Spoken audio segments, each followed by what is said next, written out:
Nagesh Karasagi orchid school तथा परिवार की तरफ से आज की तासिका में मैं आपका स्वागत करती हूँ। पूरक पाठ्य पुस्तक बाल राम कथा, इसके अंतर्गत पिछली तासिका में हमने पाठ क्रमांक 1 अवधपुरी में राम यह देखा था। पिछली तासिका में हमने यह देखा था कि अयोध्या नगरी जो है वह किस प्रकार से सुंदर है। अयोध्या नगरी में दुख तथा विपन्नता इन्हें प्रवेश करने की अनुमति नहीं है, यानी कि अयोध्या नगरी जो है वह संपन्न नगरी है। हमने अवधपुरी में राम इस पाठ में आगे यह देखा था कि यह जो अयोध्या नगरी है, इस अयोध्या नगरी के जो राजा हैं वह राजा दशरथ हैं। राजा दशरथ एक कुशल योद्धा हैं। कुशल योद्धा होने के साथ ही वह एक न्यायप्रिय राजा हैं। सभी सुख होने के बावजूद भी राजा दशरथ जो हैं वह एक बात को लेकर चिंतित थे, दुखी थे, और वह बात यह थी कि राजा की कोई संतान न थी। संतान न होने के कारण राजा दुखी, कष्टी थे। इसीलिए राजा दशरथ ने इस विषय में महर्षि वशिष्ठ से बातचीत की। तदपश्चात महर्षि वशिष्ठ ने राजा दशरथ को पुत्रेष्ठी यज्ञ करने की सलाह दी। मुनि वशिष्ठ के सलाह के अंतर्गत राजा दशरथ ने पुत्रेष्ठी यज्ञ करने के लिए सहमति दर्शाई। पूरे नगर में इस यज्ञ की तैयारियां होने लगी। अनेक राजाओं को इस यज्ञ के लिए निमंत्रण भेजे गए। इस यज्ञ में सम्मिलित होने के लिए अनेक ऋषि उपस्थित हुए।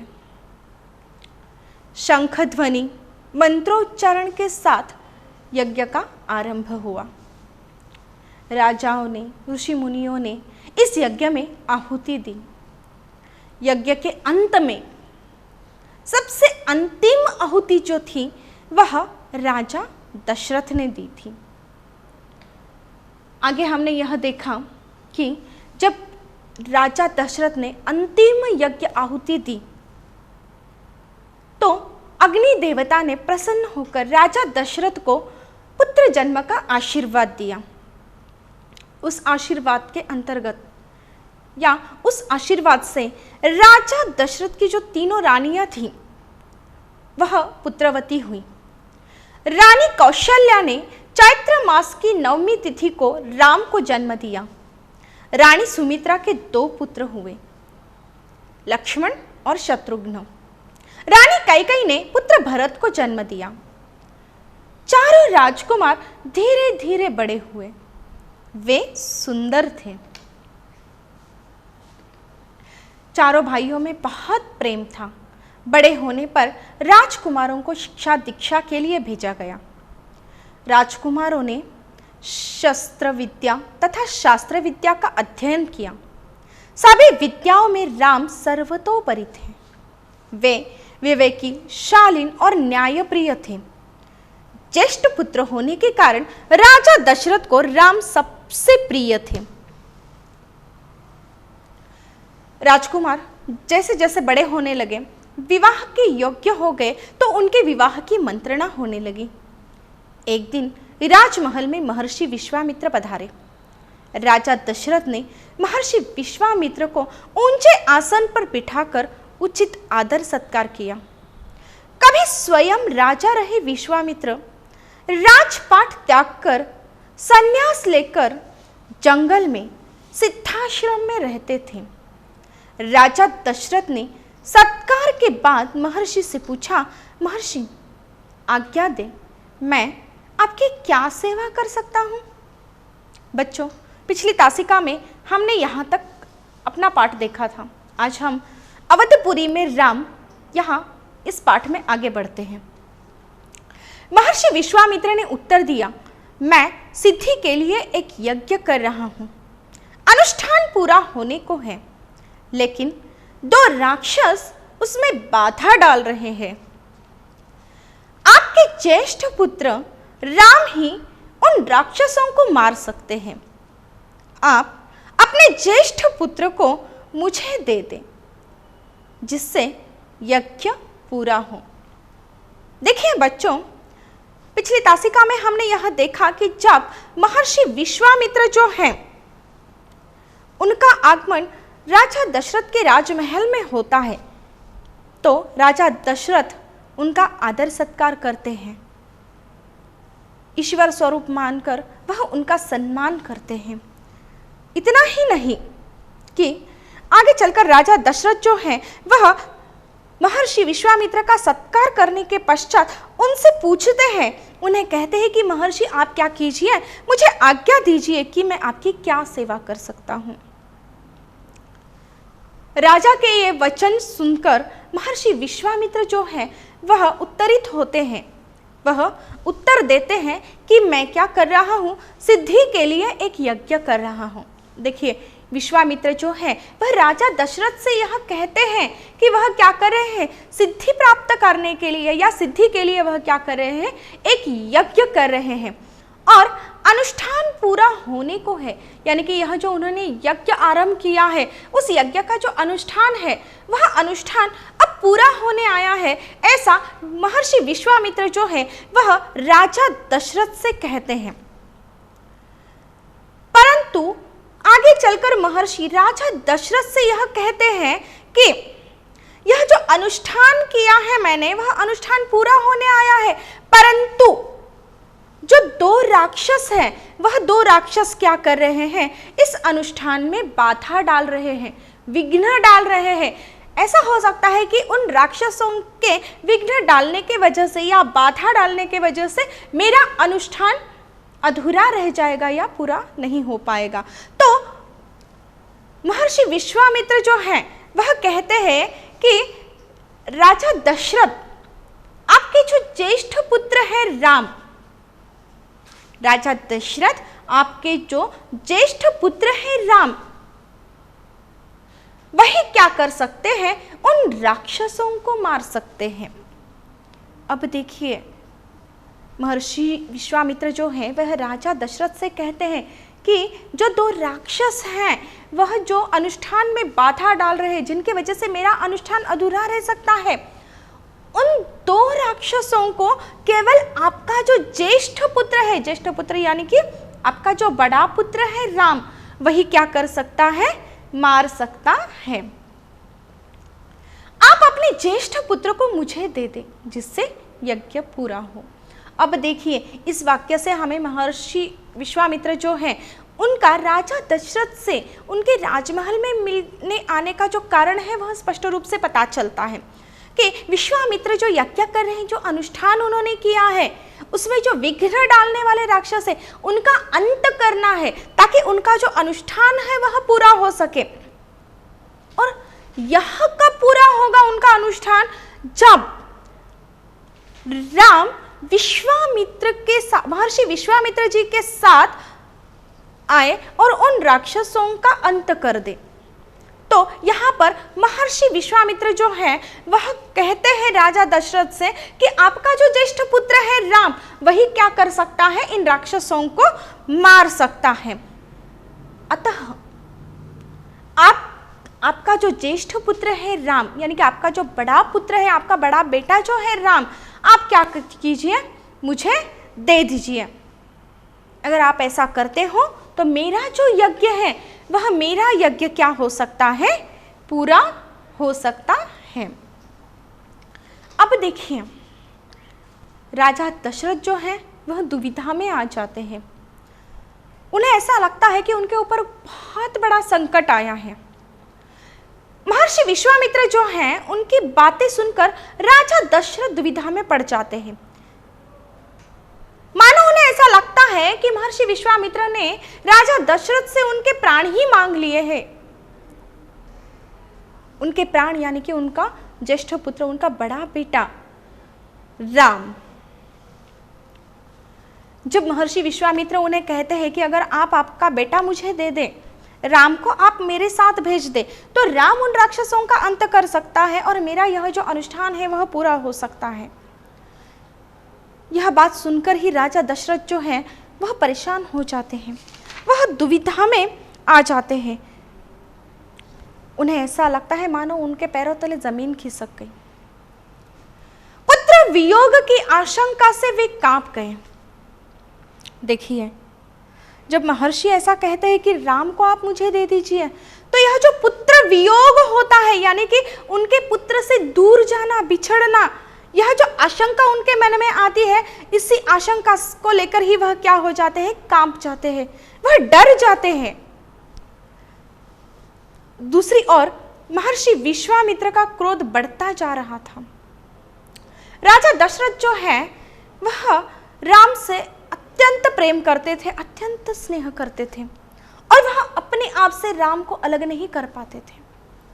और जब महर्षि विश्वामित्र ने उन्हें कहा कि राम को आप मुझे मेरे साथ भेज दीजिए, तो राजा दशरथ जो है वह पुत्र वियोग की कल्पना से ही डर गए। राजा दशरथ महर्षि विश्वामित्र के साथ राम को भेजने के लिए तैयार नहीं हो रहे थे, और इसी कारणवश जो महर्षि विश्वामित्र हैं, उनका जो क्रोध है वह क्रोध क्या हो रहा था, बढ़ता ही जा रहा था, क्योंकि राजा दशरथ राम को उनके साथ भेजने के लिए हाँ नहीं बोल रहे थे। उन्होंने कहा, मैं राम को केवल कुछ दिनों के लिए मांग रहा हूं। अब देखिए, महर्षि विश्वामित्र राम को अपने साथ ले जाना चाहते थे, परंतु राजा दशरथ राम को महर्षि विश्वामित्र जी के साथ भेजना नहीं चाहते थे। महर्षि विश्वामित्र अत्यंत क्रोध में आए थे, परंतु फिर भी वह राजा दशरथ को यह बात समझाते हैं कि वह राम को पूरी जिंदगी भर के लिए अपने साथ ले जाना नहीं चाहते हैं, वह राम को केवल सिर्फ कुछ दिनों के लिए क्या करना चाहते हैं, अपने साथ ले जाना चाहते थे। आगे महर्षि विश्वामित्र जो हैं वह यह बताते हैं कि उन्होंने यह जो यज्ञ किया है, यह यज्ञ सिर्फ 10 दिनों में ही संपन्न हो जाएगा।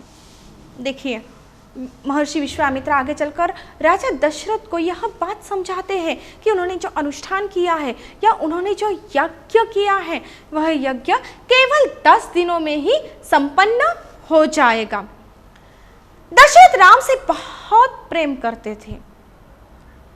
एक पिता अपने पुत्र से जिस प्रकार से बहुत स्नेह करते हैं, उसी प्रकार राजा दशरथ भी अपना पुत्र जो है राम, उससे काफी प्रेम करते थे, बहुत स्नेह करते थे। उनके लिए राम के बिना एक पल भी रहना कठिन था।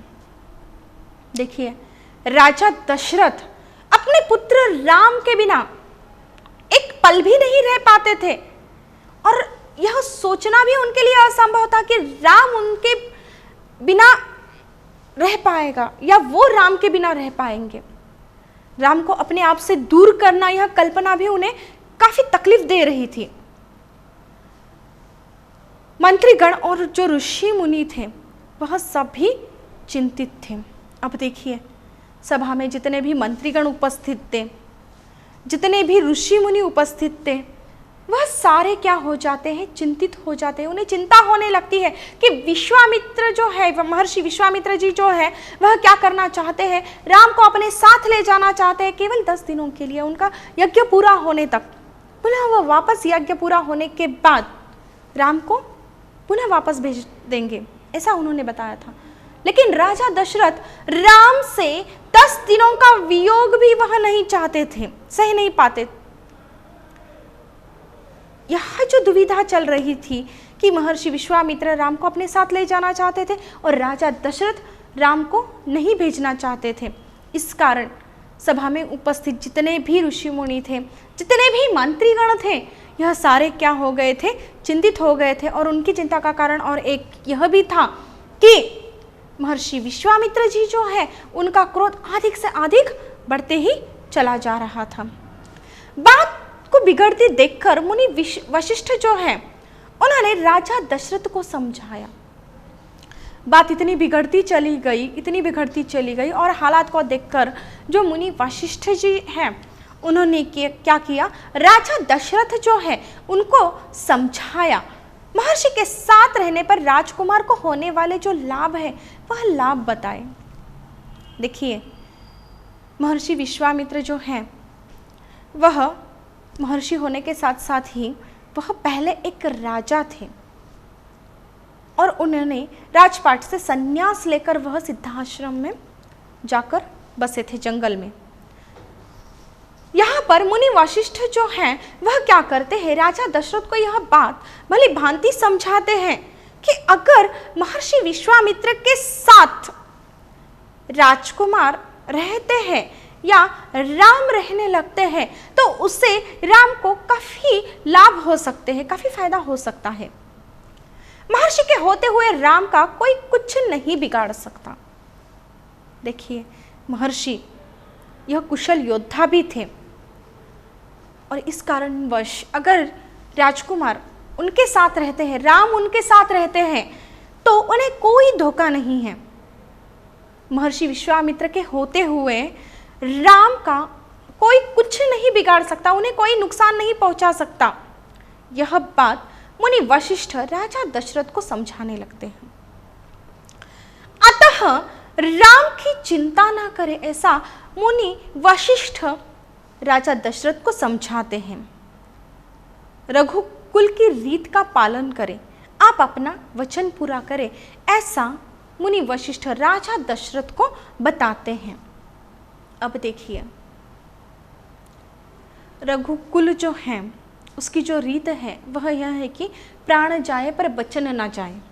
तो यह जो रीत है वह रीत जो है उसका आप पालन करें, ऐसा मुनि वशिष्ठ जो है वह राजा दशरथ को समझाते हैं।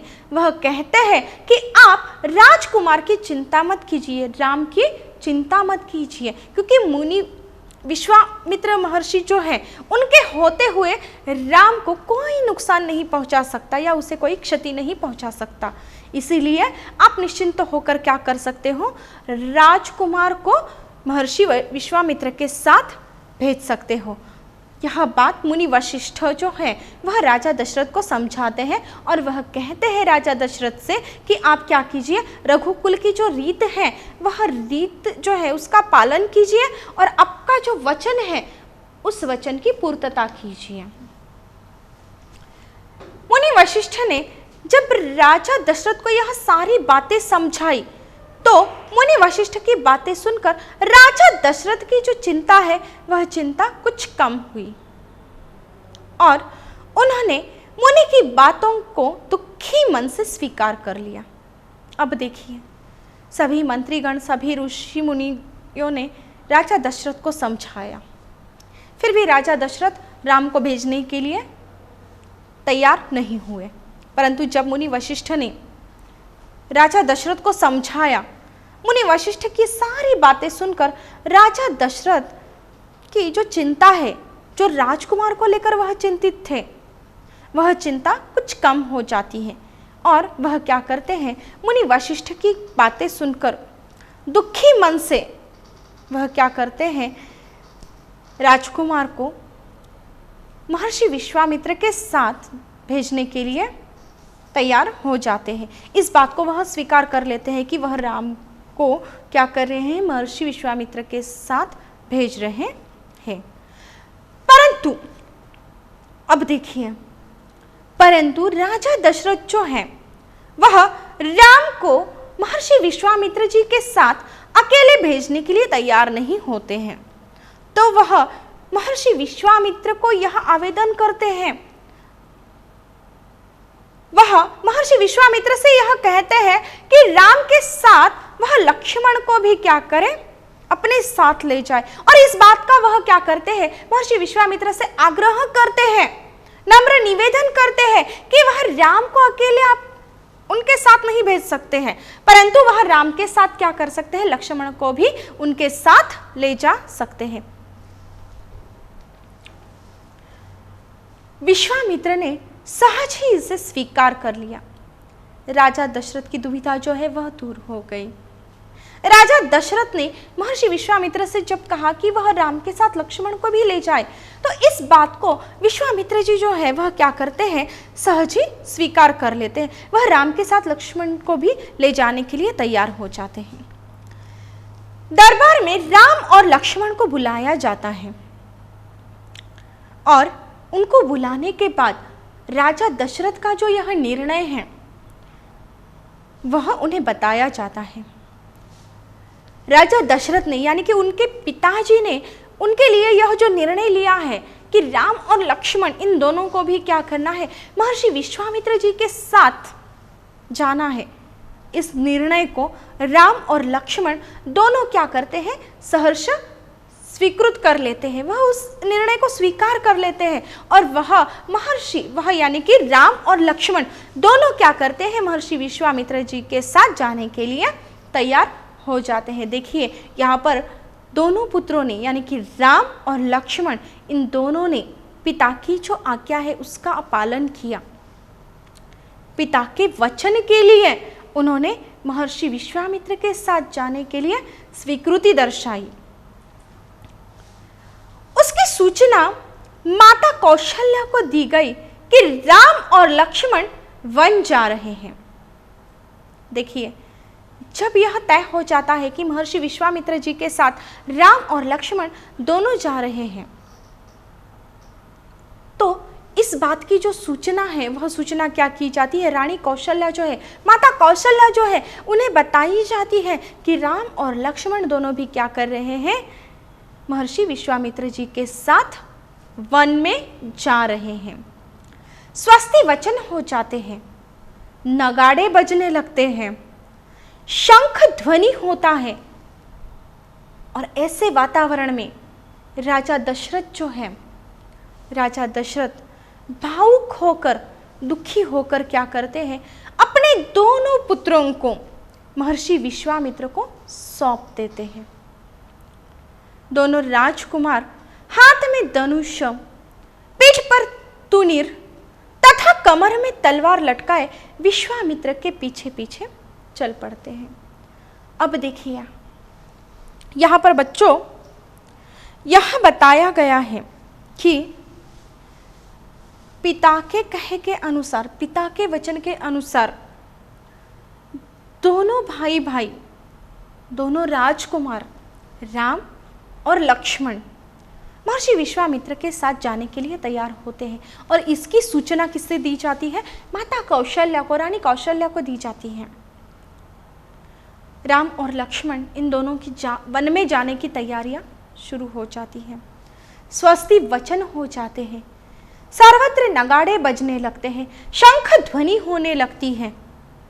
यह सारा वातावरण देखकर राजा दशरथ जो है वह अत्यंत भावुक हो जाते हैं, अत्यंत दुखी हो जाते हैं कि उनके पुत्र उनसे दूर जा रहे हैं।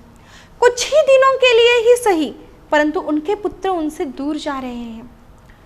अत्यंत दुखी होते हैं, भावुक होते हैं, परंतु वचन के अनुसार वह क्या करते हैं, महर्षि विश्वामित्र को अपने दोनों पुत्रों को सौंप देते हैं।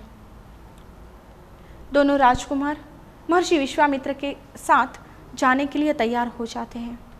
दोनों राजकुमार अपने हाथों में धनुष ले लेते हैं, पीठ पर तुनीर तथा कमर में तलवार लटकाए हुए वह क्या करते हैं, विश्वामित्र जी जो है उनके पीछे पीछे चल पड़ते हैं। यह जो पाठ है, यह पाठ बच्चों यहीं पे समाप्त हो जाता है। छात्रों, यह जो पाठ है, इस पाठ में कुछ कठिन शब्दार्थ आए हैं। वह कुछ इस प्रकार से हैं, मैं वह शब्दार्थ और उनके अर्थ आपको बताती हूँ। पहला, दर्शनीय। दर्शनीय अर्थात देखने योग्य। दर्शनीय अर्थात देखने योग्य। दूसरा, विपन्नता अर्थात गरीबी। विपन्नता अर्थात गरीबी। तीसरा विलक्षण अर्थात विचित्र, विलक्षण अर्थात विचित्र। अगला यशस्वी अर्थात प्रसिद्ध, यशस्वी अर्थात प्रसिद्ध। कुशाग्र अर्थात तेज बुद्धि वाला, मेधावी, कुशाग्र अर्थात तेज बुद्धि वाला, मेधावी। अगला पारंगत अर्थात निपुण, प्रवीण, पारंगत अर्थात निपुण, प्रवीण। अगला परिजन अर्थात परिवार के लोग, रिश्तेदार, परिजन अर्थात परिवार के लोग, रिश्तेदार।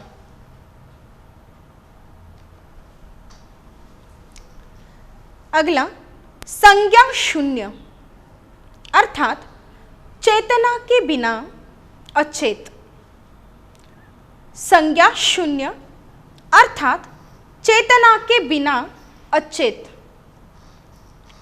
अगला अनिष्ट अर्थात हानि, अनिष्ट अर्थात हानि। अगला प्रतिज्ञा अर्थात शपथ, प्रतिज्ञा अर्थात शपथ। अगला विच्छोह अर्थात वियोग, विच्छोह अर्थात वियोग। अगला आग्रह अर्थात निवेदन, आग्रह अर्थात निवेदन। अविलंब अर्थात बिना रुके, अविलंब अर्थात बिना रुके। बच्चों, यह जो कठिन शब्दार्थ है वह मैं पुनः एक बार दोहराती हूँ, कृपया ध्यान से सुनिए।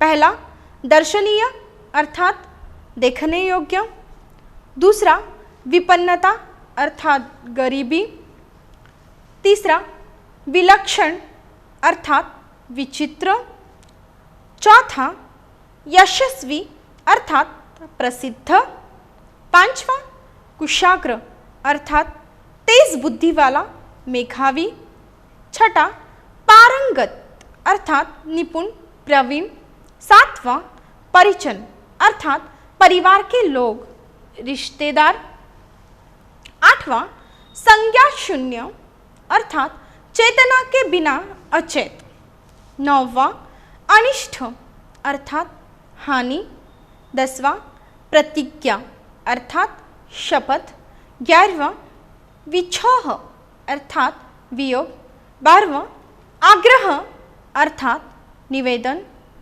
13वां अविलंब अर्थात बिना रुके। बच्चों, आज हमने अध्याय पहला अवधपुरी में राम यह देखा। अवधपुरी में राम यह पाठ देखते समय हमने जो अयोध्या नगरी है उस अयोध्या नगरी के बारे में जानकारी प्राप्त की, जो कि अयोध्या नगरी अतिशय सुंदर और दर्शनीय स्थान है। भव्य राजमहल, आलीशान इमारतें, चौड़ी सड़कें, सुंदर बाग बगीचे, सरोवर, सब कुछ सुंदर है इस नगरी में। और हमने यह भी देखा कि वह कोई भी दुखी या गरीब न था और संपूर्ण दुख और विपन्नता को नगर की सीमा में प्रवेश करना वर्जित था। आगे हमने यह देखा कि राजा दशरथ जो है वह अयोध्या के राजा है और अयोध्या यह कौशल की राजधानी है। राजा का जो दुख है वह दुख यह था कि उनको कोई संतान न थी। मुनि वशिष्ठ के कहने के अनुसार उन्होंने जो पुत्रेष्ठी यज्ञ है वह पुत्रेष्ठी यज्ञ किया और इस पुत्रेष्ठी यज्ञ के पश्चात जो अग्निदेव हैं उन्होंने क्या किया, उन्हें पुत्र प्राप्ति का वर दिया। और उसके अनुसार राजा की जो तीनों रानियां हैं वह पुत्रवती हो गई।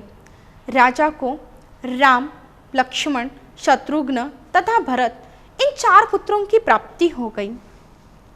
यह पुत्र बड़े हो गए, उन्होंने शास्त्र तथा शस्त्र विद्या यह ग्रहण कर ली।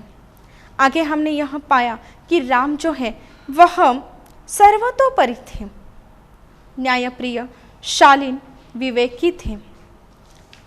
जब विश्वामित्र का आगमन हुआ तो उन्होंने यह कहा कि आप राम को मेरे साथ भेज दीजिए ताकि मेरा यज्ञ पूरा हो, मेरा अनुष्ठान पूरा हो। राजा दशरथ इस बात के लिए कतई ही तैयार नहीं होते, परंतु ऋषिगण और मुनियों के समझाने पर राजा दशरथ राम तथा लक्ष्मण इन दोनों को क्या करते हैं, महर्षि विश्वामित्र के साथ भेजने के लिए तैयार हो जाते हैं। और इसके अनुसार राम तथा लक्ष्मण जो है यह दोनों क्या करते हैं, पिता की आज्ञा के अनुसार या उनके दिए गए वचन के अनुसार दोनों क्या करते हैं, महर्षि विश्वामित्र जी जो है उनके साथ जाने के लिए तैयार हो जाते हैं। स्वस्ति वचन, नगाड़े बजे तथा शंख ध्वनि के साथ राजा भावुक होकर अपने दोनों पुत्रों को राम तथा लक्ष्मण को महर्षि विश्वामित्र के साथ भेज देते हैं। आज का हमारा यह जो पाठ है अवधपुरी में राम, इस पाठ के द्वारा हमने यह सारी बातें सीखी। आशा करती हूँ आज का पाठ आपको समझ में आया होगा। धन्यवाद।